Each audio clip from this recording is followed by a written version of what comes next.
ಅದೇ ಉಪವಾಸ ಮುಗಿಯೋ ಟೈಮ್ಗೆ ಸರಿಯಾಗಿ ಬಾಂಗ್ ಬರುತ್ತೆ.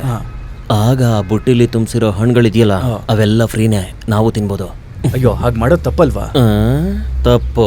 ಹಾಗಿದ್ರೆ ಸಾರ್ ಒಂದು ಕೆಲಸ ಮಾಡಿ, ಸ್ಟಾರ್ ಹೋಟೆಲ್ಗೆ ಹೋಗ್ಬಿಟ್ಟು ತಿನ್ಬಿಡಿ. ಕೈಯಲ್ಲಿ 5 ಪೈಸಾ ಇಲ್ಲ, ಸುಮ್ಮನೆ ಜಾಸ್ತಿ ಮಾತಾಡದೆ ಹೇಳ್ದಂಗೆ ಬಂದು ತಿಂತಾ ಇರು. ನೋಡು, ಊಟದ ವಿಷಯದಲ್ಲಿ ಆ ಥರ ಭೇದ ಭಾವ ಮಾಡಬಾರ್ದು. ಮತ್ತೆ ಯಾರಿಗಾದ್ರೂ ಏನಾದರೂ ಸಂಶಯ ಬಂದರೆ ಇಲ್ಲಿ ನೋಡು, ಇದನ್ನ ಹಿಂಗೆ ಹಾಕೊಂಡ್ರೆ ಸಾಕು. ಅಯ್ಯೋ, ಅದು ನನ್ನ ಹತ್ರ ಇಲ್ವಲ್ಲಪ್ಪ. ಖರ್ಚೀಫ್ ಇದೆಯಲ್ವಾ, ಇದೆ. ಅದನ್ನೇ ತೆಗೆದು ತಲೆ ಕಟ್ಕೋ. ಬಾಂಗ್ ಶಬ್ದ ಕೇಳಿಸಿದ ತಕ್ಷಣನೇ ಅಟ್ಯಾಕ್ ಶುರು ಮಾಡ್ಕೋಬೇಕು. ಇದು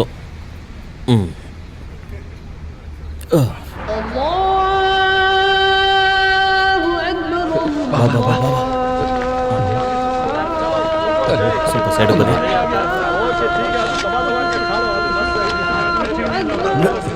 ಸ್ವಲ್ಪ ಜಾಗ ಬಿಡ್ರಪ್ಪ, ಸ್ವಲ್ಪ ಜಾಗ ಬಿಡಿ.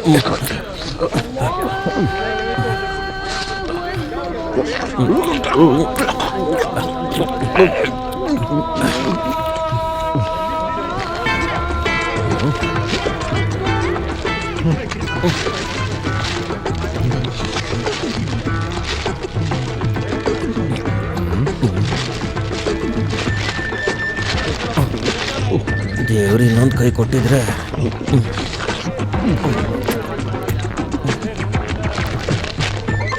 ತಗೋ ತಗೋ. ಏನಕ್ಕಿದು? ಅದಕ್ಕೆ ತುಂಬಿಸು. ಅಯ್ಯೋ, ತುಂಬಿಸು ಅಂದ್ರೆ ಸಾಯಿಸ್ಬಿಡ್ಬೇಕು. ಬೇಗ ಬೇಗ ತುಂಬ್ಕೋ.